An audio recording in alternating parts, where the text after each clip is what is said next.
नमस्कार दोस्तों, मैं डॉक्टर वीना प्रधान अपने channel healthy tales tips by Veena Pradhan में आपका स्वागत करती हूँ। आज हमारा परिचर्चा का विषय है डेंगू बुखार। इसको अगर यूं कहें तो एक वायरल फीवर है, पर इसकी सावधानियां। सबसे पहले हम ये समझें कि ये कितनी तरह का होता है। उसके पहले ये जाने कि ये कैसे होता है। एक एडिस मच्छर एडिस इजिप्टिस के काटने से होता है। ये दिन में काटता है। ये 3 तरह से होता है, एक साधारण होता है, एक हेमोरेजिक होता है, तीसरा डेंगू शॉक सिंड्रोम होता है। तो साधारण वाले में जो हमारे होते हैं लक्षण, वो ये होते हैं: तेज बुखार आना, सिर दर्द होना, आंखों की पुतलियों के पीछे दर्द होना, जलन होना, पेट में दर्द होना, चक्कर और घबराहट होना। ये इसलिए होते हैं कि हमारा ब्लड प्रेशर कम हो जाता है। ये ज्यादातर इफेक्ट करता है किस पे? तो अपने प्लेटलेट्स पे, बोन मैरो पे और अपने WBC पे।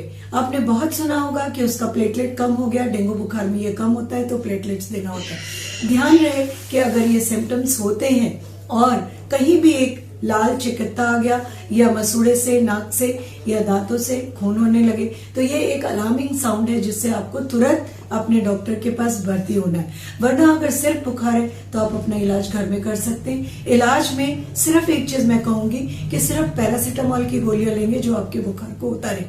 ध्यान रहे कि एस्पिरिन या NSAID ग्रुप के किसी भी दवा को न लें, क्योंकि वो ब्लीडिंग को और बढ़ा सकता है। अब आती है बात कि हम किन सावधानियों को बरतें कि ये हमें ना हो। सबसे पहली सावधानी है कि हम पूरे आस्तीन के कपड़े पहने, क्योंकि ये दिन में ही काटता है। दूसरा, पजामे भी पूरे पहने। तीसरी चीज, जो हम पानी स्टोर करते हैं उसमें हम क्या करें कि किसी चीज से ढक के रखें, कपड़े से भले ही। अगर उसका ढक्कन नहीं है, उसमें 1 या 2 चम्मच ऑयल डाल दें। इसका मतलब ये होता है कि ऑयल जब हमने डाला तो एक तैलीय सतह के कारण हवा की एंट्री पूरी नहीं हो पाती, जिससे इसके लार्वा पूरे पनप नहीं पाते हैं। अब बात ये आती है कि जो हमने स्टोर किया पानी, उस पानी को 2-3 दिन में फेंक करके बर्तन को खूब अच्छे से क्लीन करके फिर इकट्ठा करना चाहिए उसमें पानी। और ध्यान रहे कि जहां जैसे हमारे पर्दे हैं, अंधेरे वाली जगह हुए, जो पर्दों के फोल्ड्स होते हैं, सोफे के नीचे होते हैं, दरवाजे के पीछे होते हैं, उन चीजों को हम बहुत अच्छे से झटकार के, खुला करके उनकी सफाई करके रखें। फिर मसहरी का जरूर उपयोग करें। कभी भी कहीं भी अगर हमें जरा भी शुबा होती है या कहीं पे कचरा फेंका हुआ है, जैसे सफाई किया हमने, अपने डब्बे, टीन, जाली, पुराने टायर्स ये डाल देते हैं जिसमें बरसात का पानी इकट्ठा होता है, उसमें जाकर के ये पनपते हैं। याद रहे कि ये बरसात के सीजन के बाद ज्यादा होते हैं, पर अगर सफाई नहीं हुई, ढंग से ध्यान नहीं दिया गया, तो ये किसी भी सीजन में हो सकता है।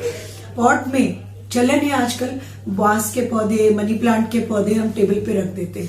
उन पौधों को अगर हम रखते हैं तो जब हम 2 दिन में पानी साफ करते हैं तो उसकी कोर को हमें अच्छे से रगड़ के साफ करना चाहिए, क्योंकि कई बार क्या होता है कि जब वो लार्वा देता है तो वो कोर क्या पे अंडे उसके टिक जाते हैं और हम फिर से प्लांट लगा के पानी भर देते हैं, तो वो पानी में जाकर के फिर ग्रो हो जाते हैं। कि जो कूलर हम हटाते हैं, कई लोग ऐसा करते हैं कि उसमें जो घास की टट्टी लगी हुई रहती है वो सुखा करके रख देते हैं कि ये तो खराब नहीं हुई, अगले साल हम इस्तेमाल कर लेंगे। पर अगले साल इस्तेमाल करने का बिल्कुल ना सोचे, क्योंकि अगर उसमें उसके लार्वा बचे हुए हैं तो वो लार्वा 1.5 साल तक जिंदा रहते हैं। जब दोबारा आपने उसको इस्तेमाल किया और पानी डाला तो वो फिर अपनी डिफरेंट प्रक्रिया से जा करके फिर वही काम करेंगे जो फ्रेश में आपके पहले कर रहे थे। समय पर हमें क्या करना है?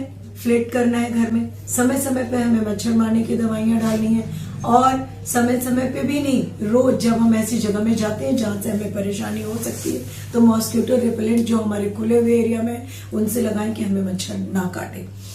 हर बार की तरह इस बार भी मैं बोलूंगी कि 2 चीज का बिल्कुल ध्यान रखें, एक आपकी हाइड्रेशन, दूसरे न्यूट्रिशन का। हाइड्रेशन में आपका प्लेन वाटर भी हो सकता है, नींबू पानी भी हो सकता है, जूस भी हो सकते हैं, नारियल पानी भी हो सकता है। मतलब कुल मिला के 8 से 10 ग्लास पानी आप ले लें कि आपका हाइड्रेशन पूरा रहे, आपको कमजोरी ना आए। हाइड्रेशन के साथ साथ न्यूट्रिशियस डाइट होना भी बहुत जरूरी है। इस तरह से आप अपनी सुरक्षा कर सकते हैं। धन्यवाद। चैन से जिएगा बचपन, सावधानियां अपनाएं, स्वस्थ रहें। धन्यवाद।